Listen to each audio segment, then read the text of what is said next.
The camera opens on a vast, gray shoreline haunted by the echoes of World War II, where waves move with a cold, methodical patience, as if guarding wartime secrets buried beneath decades of silence. Out of this restless sea, something unnatural emerges, a motionless human body, its uniform soaked, its identity concealed beneath salt and shadow. A briefcase is chained to his wrist, a chilling reminder of the hidden history and classified documents that shaped the darkest chapters of WW2. The fishermen who stumble upon this figure sense immediately that this is no ordinary tragedy.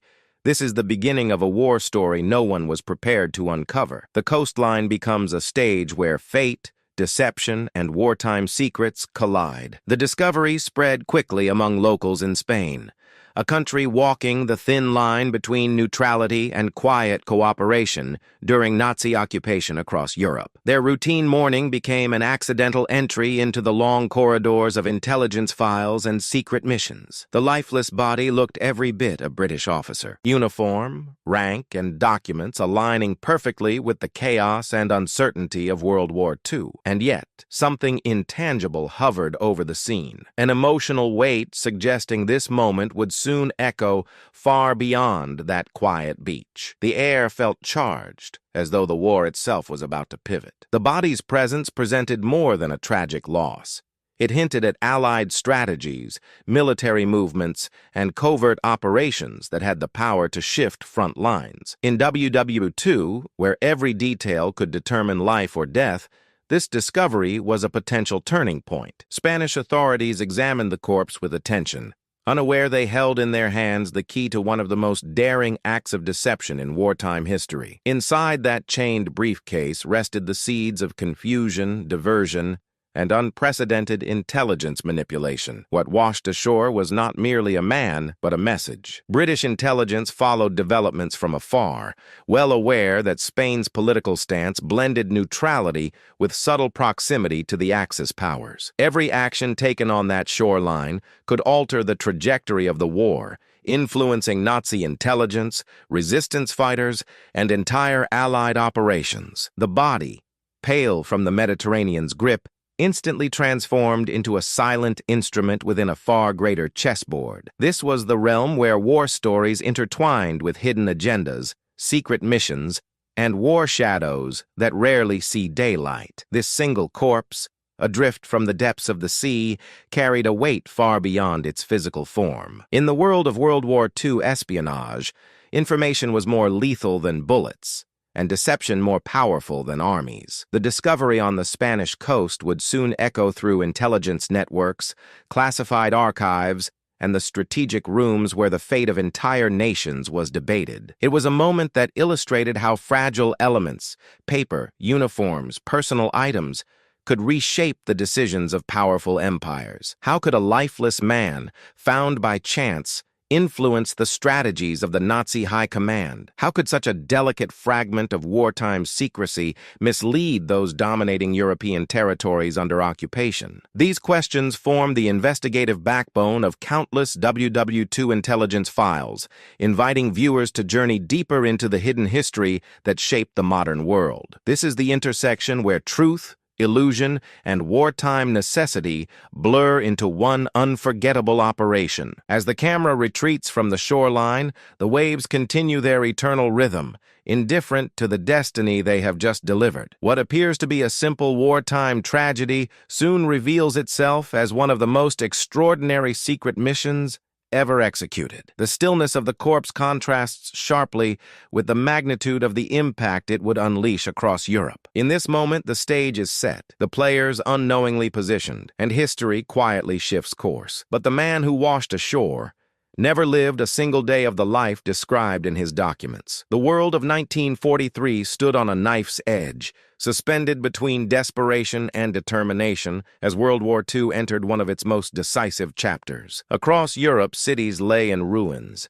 Resistance fighters struggled in the shadows, and Nazi occupation tightened its iron grip on nations already suffocating under tyranny. The Allies knew that breaching Fortress Europe was no longer a question of opportunity. It was a question of survival. Every decision carried the weight of millions of lives, and every strategy rippled through the fabric of wartime secrets hidden deep within classified documents. In this volatile landscape, uncertainty was the only constant. The Mediterranean front had become a focal point of tension, a crossroads where armies, political ambitions, and intelligence operations collided. The next major Allied assault was inevitable, and the German High Command watched every coastline with suspicion, convinced Sicily would be the next invasion point. How could they not? It was the most logical route into Europe, the key that unlocked the Axis's southern flank. But logic, in the world of war stories and intelligence manipulation, often becomes a trap waiting to be exploited. The Allies understood this,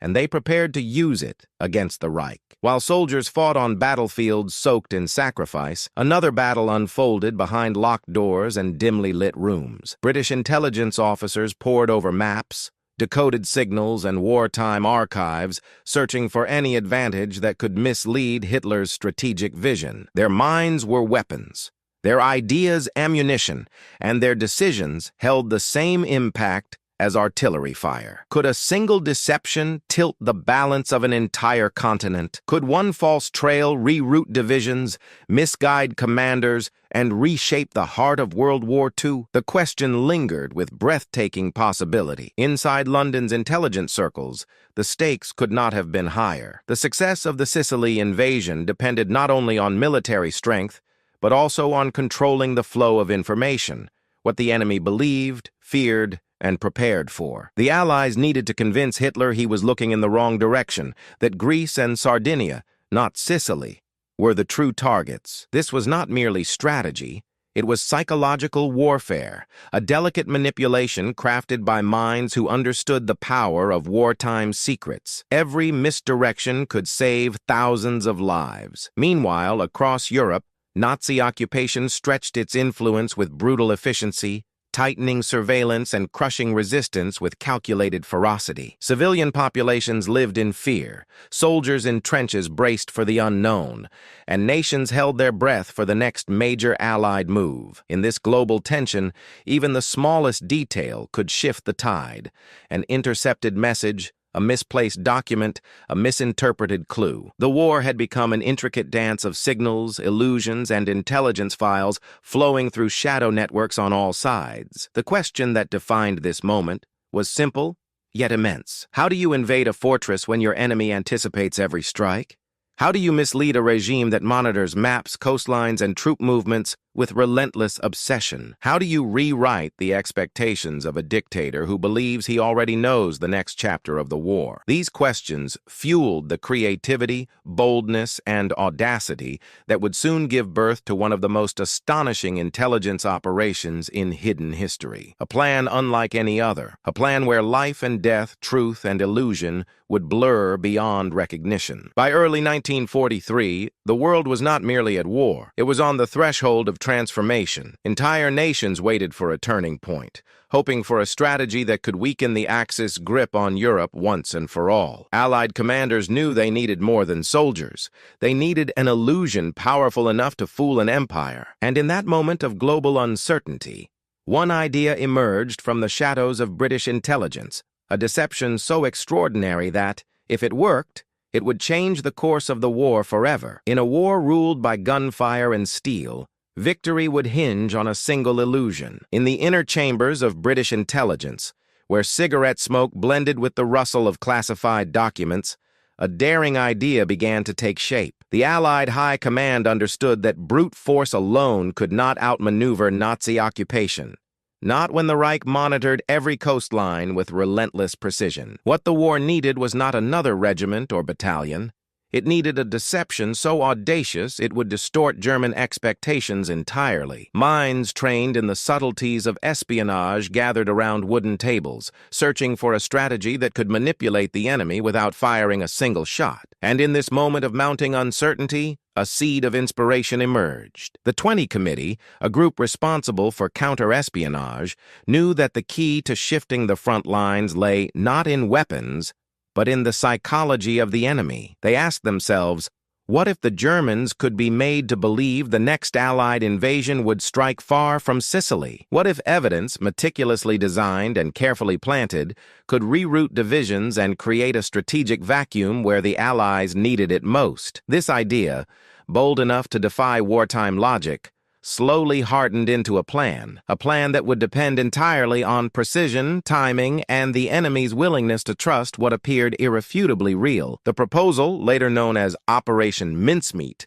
became a blueprint for one of the most extraordinary intelligence maneuvers of World War II. Its core concept was as unsettling as it was brilliant. Obtain a corpse, disguise it as a British officer, and equip it with fabricated documents suggesting Allied forces intended to invade Greece and Sardinia. The body would be placed where German intelligence was certain to recover it. The war, in all its brutality and chaos, was about to hinge on a man who had never lived, yet whose death would reshape military strategy. Such was the uncomfortable truth behind this deception. British planners debated every ethical, practical, and strategic angle. They weighed the risk of failure against the potential for monumental success. Could the Germans be misled by a single set of documents? Would they trust what looked like an authentic casualty of war? Would Spain, with its complex political stance, deliver the planted evidence into Nazi hands? These questions lingered like shadows on the walls of the meeting rooms. Yet the 20 committee agreed. Without boldness, no breakthrough in Europe was possible. The plan's impossibility became its greatest strength. As intelligence officers refined the details, the atmosphere shifted from uncertainty to determination. Maps were studied, diplomatic channels reviewed, and chain of custody scenarios analyzed down to the smallest trace. They understood that the enemy would scrutinize every fiber, every signature, every watermark. Nothing could look arranged, nothing contrived. The deception needed to withstand the full weight of German skepticism and their notorious Abwehr analysts. A single inconsistency could destroy the operation and cost countless Allied lives. In a war where hidden history shaped outcomes as much as open battles, this proposal represented a turning point. How far must a nation go to protect itself? How deeply can deception influence wartime decisions? These were moral questions the planners kept buried beneath duty and necessity. Their mission was not to debate the morality of the tactic, but to ensure its flawless execution. This was intelligence work at its most dangerous and psychologically complex. With every step refined, every risk calculated, and every detail perfected, Operation Mincemeat shifted from a theoretical gamble to a living, breathing strategy. It required secrecy, coordination, and unwavering commitment. And as the final pieces fell into place, one truth became undeniable. It was a plan so absurd, it could only work if every detail was flawless. Finding the right body became the first, and perhaps the most delicate challenge of Operation Mincemeat. British intelligence needed a corpse that could convincingly pass as a drowned officer, one whose appearance and condition matched the fate fabricated for him. This was not a matter of selecting randomly. It was a solemn task demanding respect, precision, and careful adherence to historical reality. In the shadows of wartime London, where every loss carried emotional weight, the search took on a somber tone. The planners understood they were about to shape the memory of someone who could never speak for himself. Hospitals, morgues, and medical records were discreetly consulted, each inquiry cloaked in secrecy to avoid drawing unnecessary attention. The nature of World War II meant that unclaimed bodies were not uncommon, yet the ethical considerations were immense. Permission had to be obtained quietly and respectfully, ensuring no violation of dignity or law. British officials worked patiently, aware that this single decision would dictate the authenticity of the entire operation. The lines between espionage and humanity blurred, giving the mission a gravity beyond mere strategy. Eventually, a body meeting the operation's requirements was identified. The man had passed away from causes that aligned with the fabricated drowning scenario, making his condition suitable for the deception. His identity, though never disclosed publicly in detail during the war, became the foundation on which the entire illusion would be built. This man, unknown to the world, was about to become one of history's most influential figures, despite never having served in the military or lived the life assigned to him. British intelligence moved forward with a mix of relief and solemn responsibility. The planners understood that they were borrowing a life story, not creating one, and that every detail must honor the reality of the man being used. This operation transcended strategy. It became a quiet acknowledgement of the countless anonymous victims of war. Their stories, often lost in archives or overshadowed by larger events, formed the invisible backbone of wartime efforts. This individual, though unknowingly, was about to contribute to the survival of nations. As the team prepared the next steps, they worked with a meticulousness that reflected both tactical need and moral respect. Medical experts verified the body's suitability, while intelligence officers outlined how the corpse's identity would be transformed into that of Major William Martin. Nothing was rushed. Every choice mattered. The war demanded urgency, but this part of the mission demanded reverence. Hidden history often depends not on heroes with medals, but on individuals who never knew their role in shaping events. Questions emerged within the intelligence circle. Was it right to use the body in this way? Could such a deception truly alter the path of World War II? Could a single man, unaware and voiceless, change the fate of millions? These reflections, while acknowledged privately, could not halt the operation. The stakes were too high, and the potential impact too significant. The line between necessity and morality bent under wartime pressure, but did not break. With the body secured, the foundation of Operation Mincemeat was complete. The planners now had the canvas upon which to paint their illusion. A man whose borrowed identity would mislead an empire. From this point on, precision would guide every step. Thus began the creation of a soldier whose life would matter more in death than it ever could in life. Crafting the identity of Major William Martin required unparalleled ingenuity, meticulous detail, and a deep understanding of wartime psychology. British intelligence knew that German analysts would dissect every element of this fictional officer's life, searching for inconsistencies that might expose the ruse. To succeed, Major Martin needed to feel unmistakably real, human enough to evoke sympathy, credible enough to escape suspicion, and ordinary enough to blend naturally into the larger war narrative. His identity needed not only documents, but depth, nuance, and personal history. The intelligence team built his life piece by piece, beginning with the essentials: rank, regiment, and position within the Royal Marines. These details had to match official records seamlessly, ensuring any background check would confirm his existence. Then came the personal items. Everyday objects that revealed character, habits, and relationships. They curated receipts, ticket stubs, membership cards, and bank statements, all historically plausible for a British officer during WW2. Each artifact served a strategic purpose, reinforcing the illusion of authenticity. To further humanize him, they introduced emotional anchors such as love letters, personal notes, and tokens of affection. These items added the warmth of a living man with hopes, anxieties, and ties to home, things no spy would fabricate intentionally. A photograph of a fictional fiancé was slipped into his wallet alongside personal correspondence that reflected believable concerns of wartime life. The smallest flaws, such as overdue bills and modest salary records, were designed to make him feel profoundly real. Authenticity, after all, lives in imperfections. The planners immersed themselves in psychological analysis. What would a German intelligence officer expect to find? What subtle hints would make the story believable? How could they create a balance between professional and personal details? These questions guided the construction of Martin's identity. Documents were stained to mimic wear, folded repeatedly to show use, and stored with objects that suggested routine military life. Even handwriting styles were analyzed and replicated with care. The challenge extended beyond surface-level detail. The team needed to replicate the emotional resonance that comes from reading the belongings of someone who once lived. They understood that objects tell stories. A simple key could evoke curiosity, a torn envelope could suggest urgency, and a smudged ink signature could reflect a hurried moment before deployment. These touches offered depth to the illusion. weaving authenticity into every fiber of Martin's fictional world. In the secrecy of wartime London, the intelligence officers felt the emotional burden of creating a life for a man who had none. How many soldiers had left behind similar items, only to vanish into the chaos of WW2?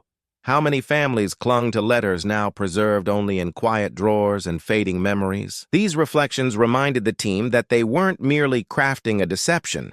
They were honoring the countless untold lives shaped by this global conflict. Martin became, in a sense, a symbolic representation of the ordinary men lost to extraordinary circumstances. When his identity was finally complete, the transformation was astonishing. Major William Martin felt as real as any officer walking the streets of wartime London. His documents carried the weight of truth. His personal items whispered fragments of a life that never existed, and his story was ready to travel into the hands of the enemy. Every scrap of paper was a heartbeat, a breath for a man who never existed. Among all the items designed for Major William Martin, none carried more emotional weight than the personal letters. These documents were not simply props.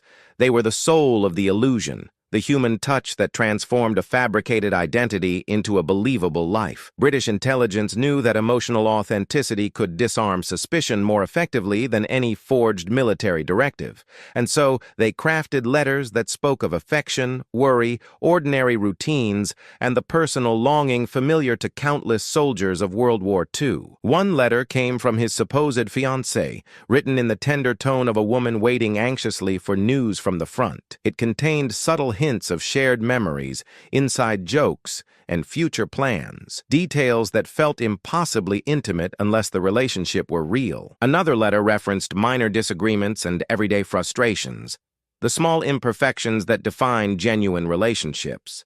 These letters mirrored the emotional threads found in the pockets of real officers who fell in combat or vanished in the chaos of war stories.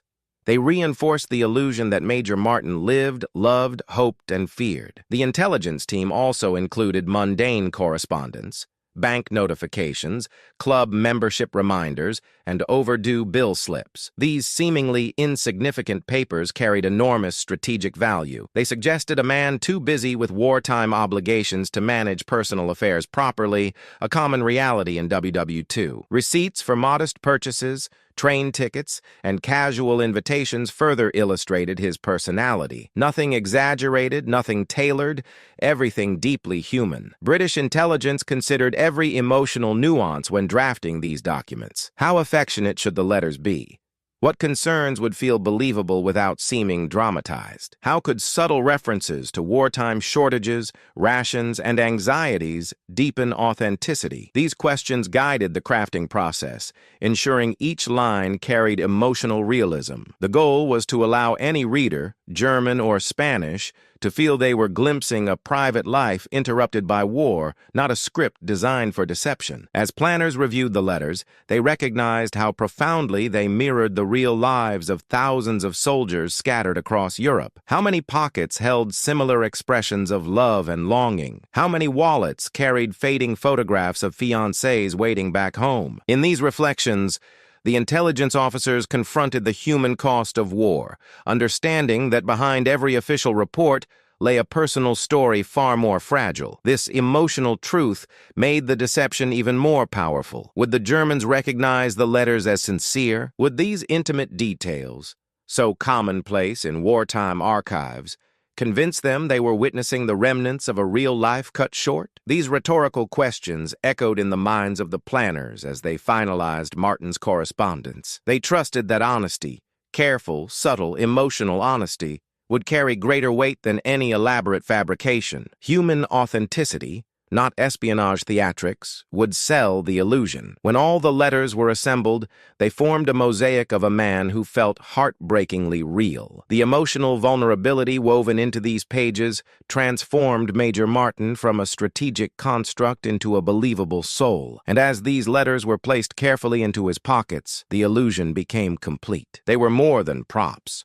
They were the soul of a ghost. Transporting the body of Major Martin became one of the most delicate stages of Operation Mincemeat. The responsibility fell to the crew of HMS Seraph, a submarine operating under strict orders and even stricter silence. As the vessel prepared for its clandestine mission, The atmosphere aboard felt heavier than the steel hull surrounding them. The crew knew they were carrying not just a body, but the fate of an entire Allied strategy in the Mediterranean theater of World War II. Every moment required precision, discipline, and unspoken trust. The body was stored carefully in a sealed container, packed with dry ice to slow decomposition during the long journey. Conditions inside the submarine were cramped, humid, and tense as men maneuvered around both war duties and the presence of the lifeless passenger in their hold. The crew followed instructions with unwavering professionalism, understanding the moral and emotional weight attached to their mission. In the narrow corridors of the submarine, whispers of wartime secrets drifted like shadows between the crew members who dared not speak openly. As the submarine moved silently through enemy-patrolled waters, the stakes grew with every passing mile. The Mediterranean had become a dangerous chessboard of convoy routes, submarine traps, and aerial patrols during WW2. A single mistake could expose the mission, jeopardize Allied plans, and cost lives. The officers aboard HMS Seraph were acutely aware that German forces monitored every movement across the sea. Their journey blended fear, duty, and resolve in equal measure. The darkness outside the submarine felt alive with threat. Every crew member grappled privately with the unsettling presence of the body. War demands sacrifices, but the idea of using a corpse as part of a deception added a layer of introspection rarely acknowledged in wartime narratives. The sailors understood the necessity of the operation, yet could not escape the moral questions lingering in the corners of their conscience. Who was this man? What life had he lived before becoming a pivotal instrument of wartime deception? These questions remained unspoken, yet deeply felt. As they approached the designated release point near the Spanish coast, tension aboard the submarine peaked. The crew prepared to transfer the body from its container into the cold, open sea. Every movement had to mimic a natural wartime tragedy. A fallen officer lost at sea. The officers ensured his uniform was immaculate, his personal effects arranged exactly as planned, and his documents securely attached. They handled the body with care, aware of the historical significance of their actions. The men aboard HMS Seraph felt a solemn responsibility as they prepared to execute the operation. This was not a battle fought with artillery or rifles. It was a mission fought with illusion and silence. The weight of the operation pressed on each man differently, but all understood that history might one day judge their actions as essential to the broader fight against Nazi occupation and tyranny. Their mission blended tactical duty with human dignity. With the Mediterranean beneath them and the night sky above, the submarine crew braced for the decisive moment. They knew this operation could shift the direction of war stories, influence Allied landings, and save countless soldiers from death. And as the mission moved toward its final step, one truth echoed through the steel chambers of HMS Seraph. Below the surface of the Mediterranean, a silent coffin carried the hopes of an entire army. In the early hours before dawn, HMS Seraph surfaced silently off the coast of Spain. The sea lay heavy and dark, its surface reflecting only the faint glimmer of starlight, as if the world itself hesitated to witness what was about to happen. The submarine crew gathered in tense formation, aware that they were about to release not merely a body, but a meticulously constructed illusion into the currents of World War II. This moment demanded absolute precision, reverence, and an understanding of the immense ramifications their actions carried. The commanding officer read a short, solemn passage, acknowledging the gravity of releasing a man who had never taken breath, yet whose death might save thousands. The ritual-like atmosphere created a profound stillness among the crew, the kind of silence that lingers in war stories told decades later. The body was lifted with care, its uniform arranged perfectly, its pockets filled with the artifacts of a life painstakingly built by British intelligence. Every detail needed to look natural, accidental, and tragically real. As the men positioned the body at the edge of the submarine, the Mediterranean wind carried a chill that heightened the emotional tension. The sailors handled the corpse gently, understanding they were participating in a moment of hidden history, an event that would never appear in frontline reports, yet would shape the outcome of operations that determined Europe's future. For a brief moment, The sea, the sky, and the creaking metal of the submarine felt synchronized, as if time paused to witness the deception being set into motion. With one final command, the body of Major William Martin was released. It slipped into the sea with a quiet grace, disappearing beneath the waves before resurfacing naturally, guided by the tide toward the Spanish shore. The stillness after the release was overwhelming. The crew watched in silence, understanding that this simple act was the culmination of months of preparation, debate, and psychological warfare. They had just set in motion one of the most audacious intelligence operations of World War II. As HMS Seraph retreated into the depths, each man processed the moment differently.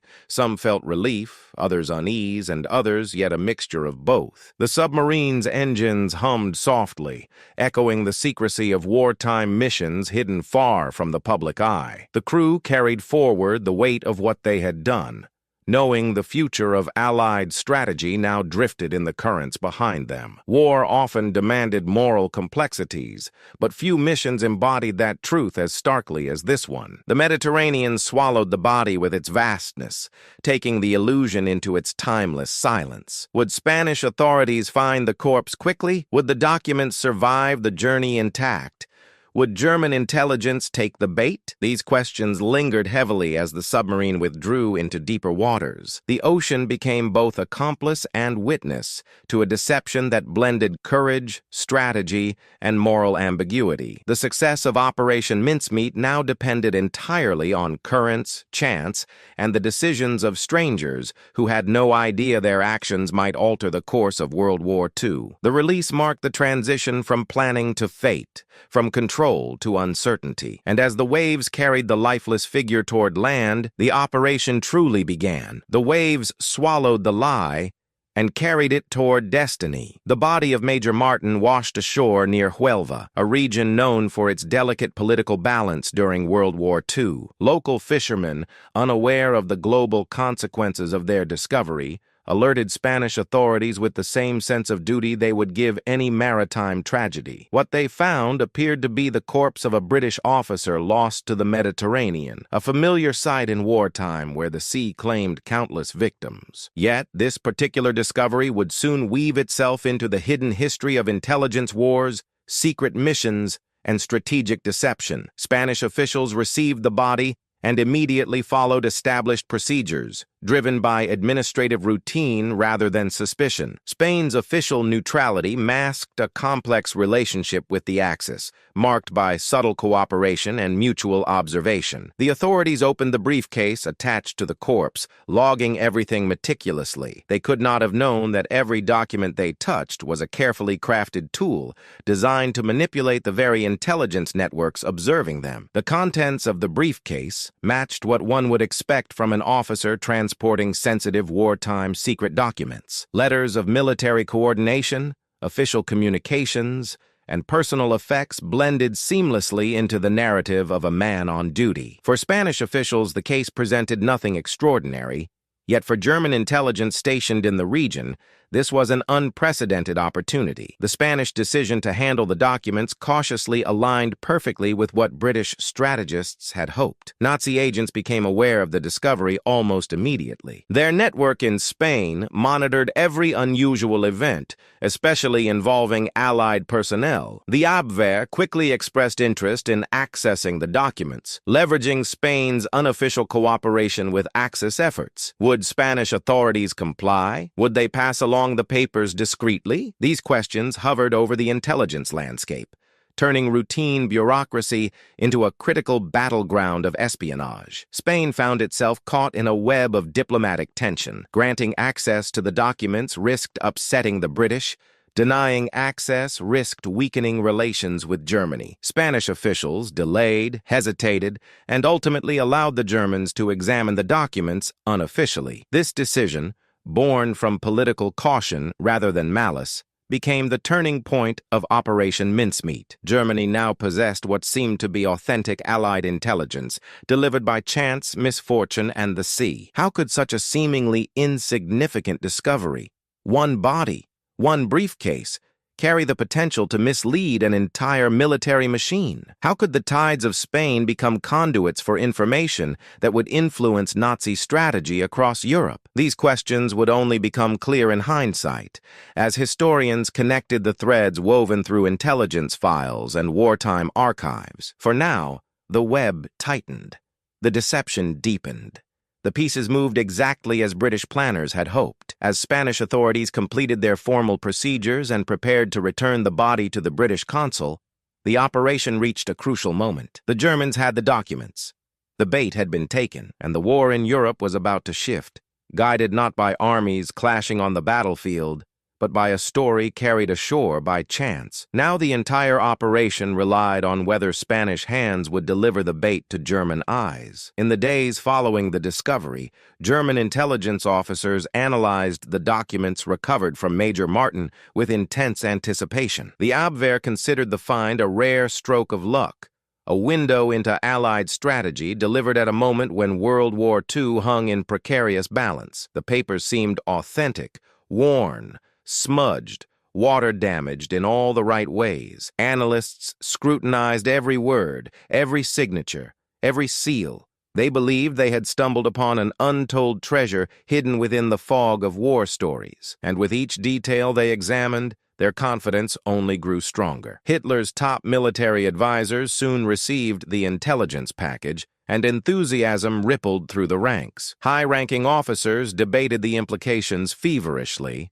convinced they now understood Allied intentions. The document suggested an invasion through Greece and Sardinia, diverting attention away from Sicily, the most obvious strategic point. Such misdirection fit neatly into German expectations of British tactics. Could it be true? Would the Allies risk transporting such classified material so carelessly? The Abwehr concluded they would not, thus reinforcing belief in the document's authenticity. German analysts approached the situation with both rigor and excitement. They cross-referenced the contents with other intercepted communications and wartime intelligence files. Everything aligned convincingly. The idea that the Allies might deceive them with forged documents seemed unlikely to German command, who often underestimated British intelligence creativity. Instead, they viewed this discovery as a breakthrough, one that could strengthen defensive positions and counter Allied intentions effectively. The Reich's strategic machine began shifting into motion, yet within their analysis lurked a critical oversight. Because the documents seemed too ordinary to be faked, the Germans never considered that this authenticity was precisely what made them dangerous. They believed what they expected to believe. Their confidence in the documents revealed the vulnerabilities that come from rigid thinking and over-reliance on patterns. And so, the Abwehr embraced the illusion fully, preparing reports for the highest levels of Nazi command. The narrative built by British intelligence had taken root. Could such a small accidental discovery truly influence the strategic calculations of one of the most formidable militaries in the world? Could the simple confidence of believing they had intercepted genuine Allied plans blind German command to the possibility of deception? These questions highlight the psychological fragility within intelligence operations. War often rewards bold thinking, yet punishes those who dismiss the possibility of manipulation. This moment became a case study in how truth and deception intertwine in wartime secrets. Hitler himself became deeply invested in the intelligence. Already wary of Allied activities in the Mediterranean, he seized upon the documents as confirmation of his own expectations. His long-standing suspicion of an invasion through Greece reinforced the illusion planted by Operation Mincemeat. German divisions began preparing for deployment away from Sicily, quietly and confidently repositioned based on the false narrative delivered by the sea. The deception was no longer a British strategy. It had become German reality. With the Reich fully convinced and preparations underway, Operation Mincemeat achieved what its architects had hoped: complete absorption into the enemy's strategic thinking. The British illusion now guided decisions made at the highest levels of Nazi command, shaping movements across occupied Europe. And with that, the deception reached its peak. The lie was no longer British. It belonged to the Reich. Back in London, Allied intelligence monitored every intercepted German communication with growing anticipation. Bletchley Park's codebreakers worked tirelessly, decrypting messages that hinted at the Reich's shifting military focus. When the first signs emerged that German forces were being repositioned, a wave of cautious optimism spread among British operatives. Operation Mincemeat, born in secrecy and executed with meticulous precision, now entered its most critical phase. Confirmation was needed, not hope, not assumption, but undeniable evidence that the deception had taken root. The atmosphere in London's intelligence rooms felt electric, charged with tension and restrained excitement. Analysts huddled over intercepted messages from Nazi occupation territories, searching for inconsistencies or clues. Each decoded line offered hints, but no certainty. Would Germany commit fully to the diversion? Would the Abwehr continue to treat the documents as authentic? Would Hitler himself act on the misinformation? These questions created a silent storm of anxiety across the intelligence community. Failure would risk lives and compromise the impending Allied invasion. Meanwhile, Allied commanders prepared for Operation Husky, the real assault on Sicily. The success of that invasion depended on the enemy being significantly misled, leaving Sicily vulnerable. If German forces detected the deception, Allied soldiers would face a brutal, heavily reinforced defense. The stakes could not have been higher. Every hour of uncertainty gnawed at the nerves of intelligence officers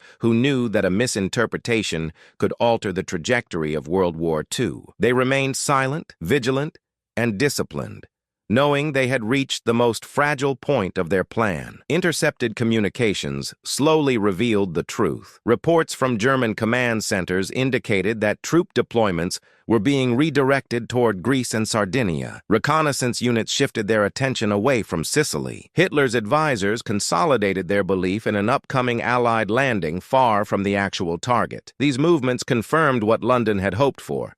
The bait had been swallowed whole. The flickers of doubt that had haunted British intelligence began to dissolve, replaced by an emerging sense of triumph and relief. Still, no one celebrated prematurely. Intelligence work during WW2 was a delicate balance of skepticism and confidence. Operatives continued reviewing German correspondence, looking for contradictory orders or signs of reconsideration. Could the Germans reverse their decision at the last minute? Could a single report spark suspicion? Could a chance anomaly invalidate the entire deception? These rhetorical questions echoed constantly through the minds of those responsible for the strategy. No one exhaled fully until Hitler's final orders were confirmed. As more decrypted messages arrived, Allied intelligence watched in awe as the enemy reshaped its Mediterranean defenses, based entirely on the false narrative delivered by Major Martin. The operation had worked in ways even its creators had not dared to imagine. British officers exchanged brief glances of pride, acknowledging the magnitude of what had been accomplished. This was a victory not of weapons, but of wit, not of force, but of illusion. It was one of the rare moments when strategy outshone violence. At last, confirmation became irrefutable. German divisions were moving away from Sicily, leaving the island vulnerable to the upcoming invasion. The tension in London gave way to a profound sense of accomplishment. Operation Mincemeat had succeeded, and with that success came a quiet realization. If Germany shifted its forces, the deception had succeeded. In the heart of the Reich, Hitler received the intelligence dossier containing the recovered Allied documents. His advisors presented the findings with confidence, believing they had uncovered a critical key to understanding Allied strategy. The documents reinforced Hitler's long-held suspicion that the next Allied move would target Greece and Sardinia. The Führer, who often trusted his instincts over rational analysis, felt validated by the narrative unfolding before him.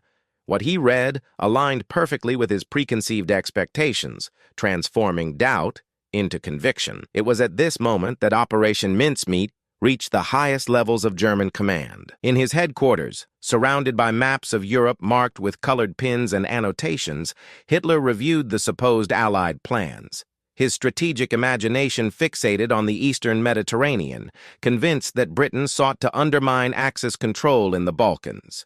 The deception worked because it matched Hitler's worldview, exploiting his biases rather than contradicting them. This convergence between misinformation and expectation became the cornerstone of the Germans' fatal miscalculation. The Reich began preparing defenses far from Sicily, placing emphasis on regions that the Allies had no intention of attacking. German commanders, loyal to Hitler's interpretation, mobilized troops toward Greece and Sardinia. Divisions were repositioned, supply lines rerouted, and reinforcements distributed based on the anticipated threat. Reconnaissance units intensified surveillance in the eastern Mediterranean, searching for signs of Allied preparation. Meanwhile, Sicily, heavily fortified but increasingly undermanned, began to lose its strategic priority. Even as some German officers expressed mild uncertainty, Hitler's personal endorsement silenced dissent. The deception had infiltrated not only military planning but the psychological framework of the Nazi leadership. Historians often ask, could German command have detected the deception if not for Hitler's strong personal insistence? Could a more flexible leader have questioned the inconsistencies or considered alternative interpretations? These rhetorical questions underscore how individual psychology can sway the direction of a global conflict. In the labyrinth of wartime secrets and military strategy, personal biases can become blindfolds. And in this case, Hitler's unwavering conviction pushed his armies into a trap crafted by British intelligence with surgical precision. The consequences rippled across occupied Europe. Troops were stretched thinner across unnecessary fronts, weakening defenses exactly where the Allies needed them to falter. German officers in Sicily requested reinforcements that never came, believing the real danger lay elsewhere. Commanders in Greece reported increased readiness, unaware they were preparing for a phantom invasion. The Reich's misallocation of its forces revealed the deep vulnerability that comes from trusting intelligence blindly, especially when that intelligence has been engineered by the enemy. As German deployments shifted, British intelligence monitored every movement with growing certainty. Operation Mincemeat had not merely succeeded, it had influenced Hitler's thinking directly. The deception's reach exceeded its architect's expectations, altering strategic planning across multiple theaters of war. The implications were staggering. A fictional officer, created in a small London office, had just reshaped the course of the Mediterranean campaign. The illusion became a weapon more powerful than any bomb or battalion. By the time German generals realized the true Allied target, the trap had already closed. Hitler's decision to divert troops became one of the most consequential errors of the war, weakening his defenses during a pivotal operation. His belief in the recovered documents, so meticulously forged and delivered, had led him astray, and with that decision, the future of the conflict began to shift decisively in the Allies' favor. The greatest army on Earth marched toward a ghost. When Operation Husky began on July 9, 1943, the Allies launched one of the largest amphibious assaults of World War II. As thousands of ships and aircraft advanced toward Sicily under the cover of night, the success of the mission depended largely on the deception orchestrated months earlier. Because German forces had been diverted, Sicily's defenses were formidable but undermanned, lacking the reinforcements Hitler had redirected toward Greece and Sardinia. The Allies moved with determination, supported by the strategic advantage created through intelligence rather than firepower. The landings were met with resistance, but not the overwhelming force the Allies had feared. Without the relocated divisions, German and Italian defenders were stretched thin across the island. Key positions that should have been fortified were left vulnerable due to the miscalculations generated by Operation Mincemeat. Allied commanders recognized the opportunity and pushed forward with aggressive coordination. Each successful landing, each captured beachhead, reflected not just military strength, but the invisible efforts of those who worked in the shadows of wartime deception. As troops advanced inland, the reality of the situation became increasingly clear. The enemy was unprepared for the scale and timing of the invasion. Critical supply routes were inadequately protected, defensive lines were fractured, and communication across Axis units was inconsistent. Resistance fighters across occupied regions seized the moment to disrupt German movements, adding to the confusion and chaos that weakened Axis coordination. The invasion became a demonstration of how intelligence manipulation can change the shape of war stories more dramatically than overwhelming force. The success in Sicily opened a new chapter in the Mediterranean campaign.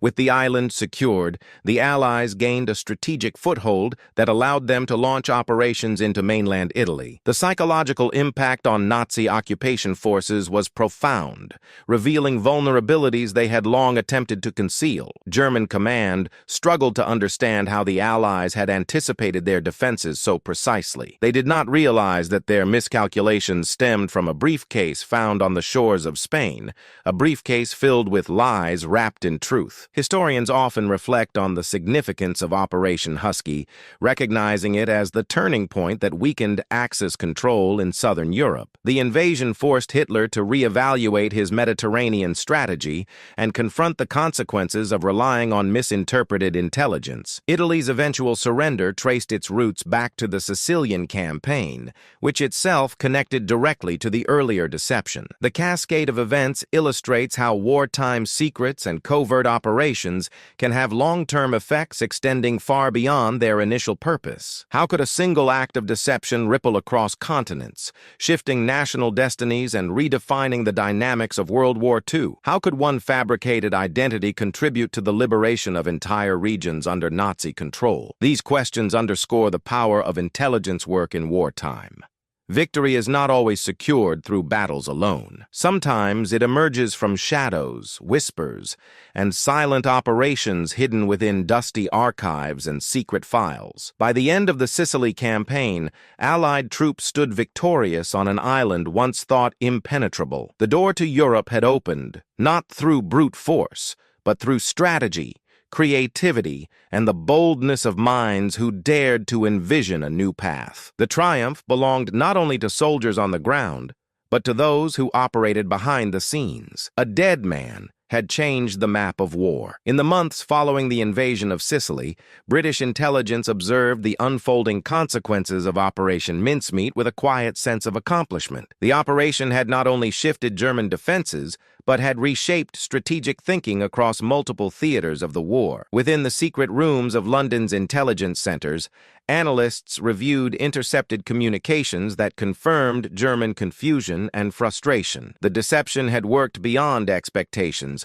weaving itself into the broader tapestry of Allied victories. A mission executed in silence now echoed through the war's most decisive moments. Despite its monumental impact, Operation Mincemeat remained classified for decades, known only to a small circle of officials. There were no parades, no medals, no public recognition for those who created the deception. Their accomplishment belonged to the hidden history of World War II, the invisible realm where victories were measured not by captured territory, but by decisions influenced, divisions diverted, and lives saved. The intelligence officers who crafted the operation carried a quiet pride. Understanding their work had altered the course of war stories in ways few would ever know. Inside British intelligence units, the success reinforced the importance of psychological warfare and strategic deception. The result validated the countless hours spent crafting realistic documents, perfecting personal items,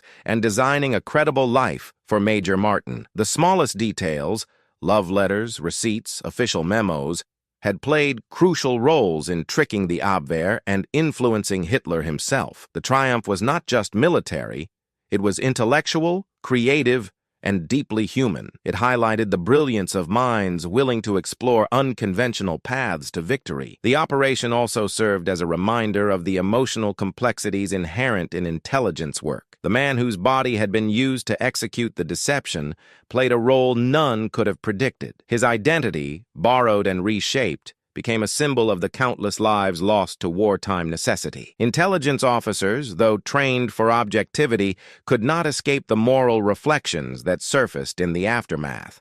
Their victory, though strategic, carried a profound sense of responsibility for the man who had never chosen his fate. How many other secret missions lay hidden beneath the surface of wartime archives? How many triumphs, failures, and near disasters remained unseen by the world? These questions lingered in the minds of those who participated, reminding them that war is shaped as much by what is concealed as by what is revealed. Operation Mincemeat stood as a testament to the invisible battles fought in war rooms, code-breaking centers, and intelligence offices. As historians later uncovered the details of the operation, they marveled at the ingenuity and precision required to make it succeed. The small team behind Mincemeat demonstrated how creativity, discipline, and boldness could surpass the brute strength of armies. Their work redefined the boundaries of espionage and demonstrated how illusions could shift the balance of global conflict. Their victory, though once hidden, eventually earned its place among the most remarkable episodes of World War II. The shadowy triumph of Operation Mincemeat continues to inspire modern intelligence strategies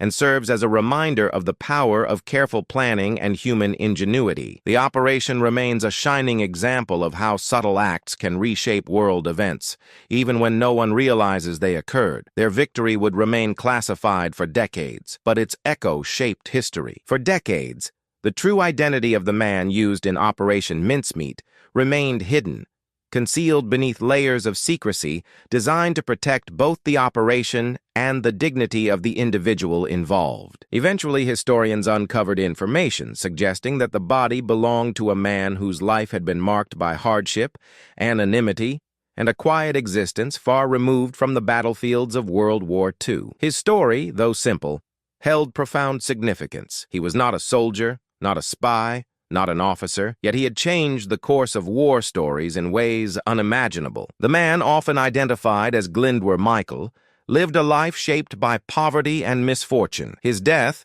tragic and unremarkable at first glance, became the unlikely foundation for one of the most pivotal deceptions in wartime history. British intelligence selected his body not because of who he had been in life, but because his circumstances aligned with the needs of the operation. Yet his role became far greater than any rank or title could express. In death, he became a key figure in a covert mission that saved countless lives and altered the trajectory of Europe. Historians often ask, how should we honor a man who never chose his part in history? How can we reconcile the moral weight of using a real body for a deception with the strategic necessity of the moment? These questions invite reflection on the nature of sacrifice and the blurred lines between choice and circumstance during times of war. The reality is that countless individuals in World War II were thrust into roles they never intended, their lives shaped by forces far beyond their control. Glyndwr's story reflects this tragic truth. British authorities treated his remains with respect,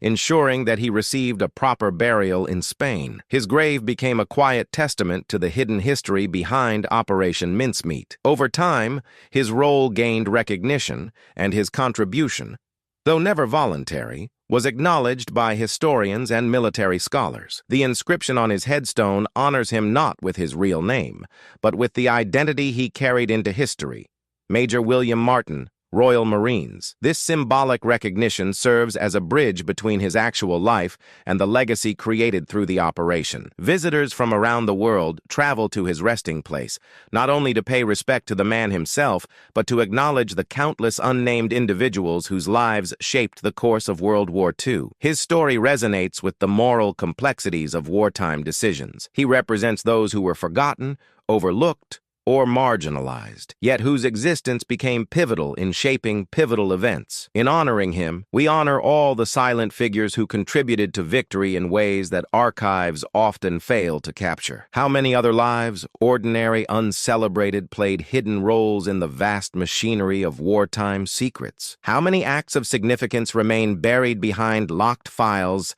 and dusty intelligence documents? These questions underscore the profound truth that history is shaped not only by generals and strategists, but by individuals whose stories rarely enter textbooks. Glyndwr Michael's role forces us to confront the emotional and ethical dimensions of human involvement in war. Though he never wore the uniform of an officer, never received military training, and never set foot on a battlefield, his impact on the war was undeniable. His story serves as a powerful reminder that every life, no matter how quiet, carries the potential to change the world in ways unimaginable.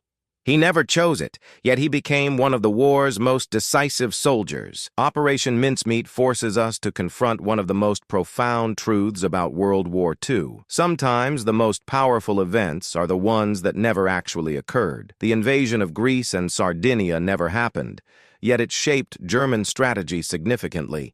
Major William Martin never lived, yet he changed wartime history. These paradoxes remind us that intelligence work operates in the realm between reality and imagination, where illusions can become as influential as concrete actions. This interplay between truth and deception forms the backbone of countless war stories and wartime secrets. As historians study the operation, they reflect on how fragile the line is between what is real and what is believed. How many outcomes in global conflict have been shaped by misinterpretation, misinformation, or deliberate manipulation?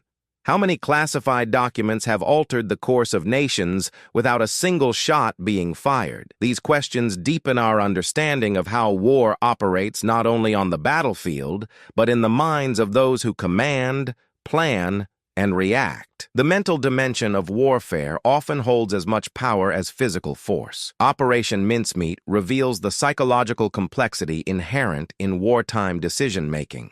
German command was misled because the false documents aligned with their expectations. Their minds filled in the gaps, accepting deception as truth. This phenomenon illustrates how intelligence officers must understand not only strategy, but human psychology. The deception succeeded because it resonated emotionally and intellectually with the enemy. In many ways, the operation serves as a mirror reflecting the vulnerabilities present within every military structure. The operation also invites us to consider the role of storytelling in shaping historical memory. Major Martin's fabricated life became a narrative powerful enough to influence strategy, even though it never existed. His love letters, receipts, and documents painted a portrait that felt more real than fiction. How many stories in the archives of World War II remain hidden, untold, or overshadowed by grand narratives? How many secret missions shaped the world we live in today without ever being fully revealed to the public? These reflections remind us that history is both a record and an echo. Emotion plays a significant role in the interpretation of intelligence and strategy. Fear, expectation, bias, and hope all influence how leaders make decisions. Operation Mincemeat took advantage of these emotional dimensions, demonstrating how vulnerability can exist even within the strongest military machine. This understanding reshaped modern intelligence practices, emphasizing the importance of psychological insights in espionage. The operation became a pivotal lesson in how human perception can be manipulated to change the course of conflict.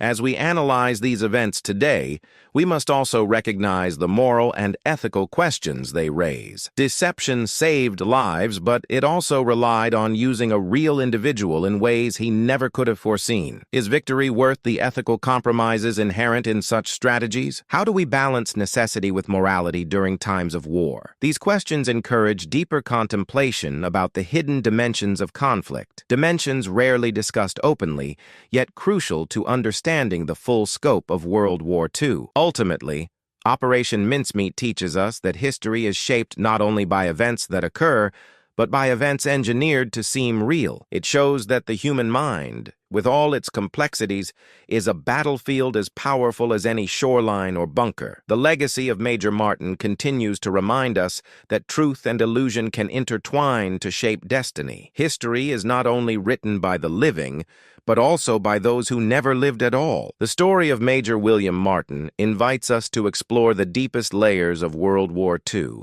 where hidden operations and wartime secrets shaped the fate of nations. If you followed this journey into the shadows of intelligence, deception, and strategy, you've already seen how the smallest details can influence the outcome of war stories. This channel exists to uncover these forgotten heroes and classified missions, stories buried in the archives waiting to be revealed. By joining us, you become part of a community dedicated to preserving the hidden history that shaped our world. Every video we create opens a new chapter into secret missions, resistance fighters, intelligence files, and wartime operations that never made headlines. These narratives help us understand not only how wars were fought, but why decisions were made in the shadows rather than on the battlefield. If you found Operation Mincemeat compelling, you'll want to explore our other investigations into covert missions and untold events that changed the course of World War II. Each story connects to the next, forming a deeper understanding of how the past still echoes in the present. Your engagement, whether through a like, comment, or subscription, helps keep these stories alive. Algorithms may favor entertainment, but you help preserve history by choosing to watch, interact, and participate in these narratives. Every interaction encourages the platform to share these stories with others who want to learn about the hidden history behind wartime decisions. Together, we create a space where knowledge outweighs noise, where the truth behind classified documents finds its way to the surface. By subscribing, you gain access to a growing archive of stories that reveal the emotional, psychological, and strategic dimensions of World War II. You'll join a community that values truth, depth, and historical accuracy. You'll also be among the first to explore new videos revealing forgotten missions and individuals who shaped wartime events from the shadows. Each video connects to a larger narrative across the channel, creating a universe of related stories that deepen your understanding of WW2. How many other deceptions influenced the war without ever being exposed? How many resistance fighters risked everything for a chance to shift history? How many intelligence operations remain sealed within dusty government files? These questions guide our content, inviting you to continue exploring with us as we uncover the hidden threads running beneath the surface of global conflict. Your curiosity fuels our mission to illuminate the stories time tried to bury. If this story moved you, if it challenged your understanding, or if it made you see World War II from a new perspective, let us know in the comments. Your reflections help shape future videos and guide the direction of this channel. By sharing your thoughts, you contribute to preserving these important narratives for new generations seeking truth beyond the battlefield. In joining this mission, you help ensure that the stories of forgotten heroes and covert operations remain part of our collective memory. Your support allows us to continue exploring the wartime secrets that shaped our world in ways unseen. Your engagement keeps history alive and ensures stories like this are never lost. As the story of Major William Martin comes to an end, we are reminded that the greatest impacts are not always made by those who march across battlefields or lead armies into combat. Sometimes, history is shaped by individuals whose names were never spoken, whose faces were never known, and whose roles were carved not by fate, but by necessity. Standing before his grave in Spain, one cannot help but feel a profound sense of gratitude for the hidden sacrifices that shaped the course of World War II. His story forces us to reflect on how fragile and powerful human life can be, even when that life is unknown. Operation Mincemeat is not just a tale of deception. It is a story of ingenuity, courage, and moral complexity. It shows us how intelligence officers, resistance networks, and unnamed individuals all contributed to the downfall of tyranny. This story, like many in wartime archives, invites us to reflect on the delicate balance between duty and ethics. How many decisions made in the shadows determined the fate of millions? How many forgotten heroes ensured that freedom could rise from the ruins of Nazi occupation? The grave of Major Martin, marked with the rank he never held and the name he never lived, stands as a monument to both truth and illusion. In its silence, it asks us to acknowledge not just the cost of war, but the quiet resilience of those whose stories remain hidden. We remember wars for the battles fought, the victories won, and the sacrifices endured. But history also belongs to those who influenced events from behind the scenes, whose impact can be felt long after their names have faded from memory. Think of how many other secrets remain buried, waiting in government files or forgotten collections of intelligence documents. How many stories might change our understanding of the war if they were brought to light? These questions remind us that history is alive, constantly evolving as new discoveries reshape our understanding of the past. If one fabricated life could shift the course of war, imagine the power held by the real lives whose stories remain untold. Reflecting on this narrative, we are called to appreciate the unseen threads connecting humanity across time. You, the viewer, become part of this legacy by choosing to learn, question, and understand the hidden chapters of WW2. Your interest helps preserve the memory of those who shaped history from the shadows. And in doing so, you help ensure that their stories are never forgotten, even when their names are unknown. We invite you to continue this journey into the depths of wartime secrets. Apply the lessons of this story to your own reflections. How does truth shape your world? What illusions influence your perception of history? What stories do you believe deserve to be uncovered? Your thoughts can spark meaningful conversations and keep these narratives alive for future generations. In honoring Major Martin, we honor all whose contributions shaped the world quietly, invisibly, and profoundly. This is the legacy of the spy who never existed.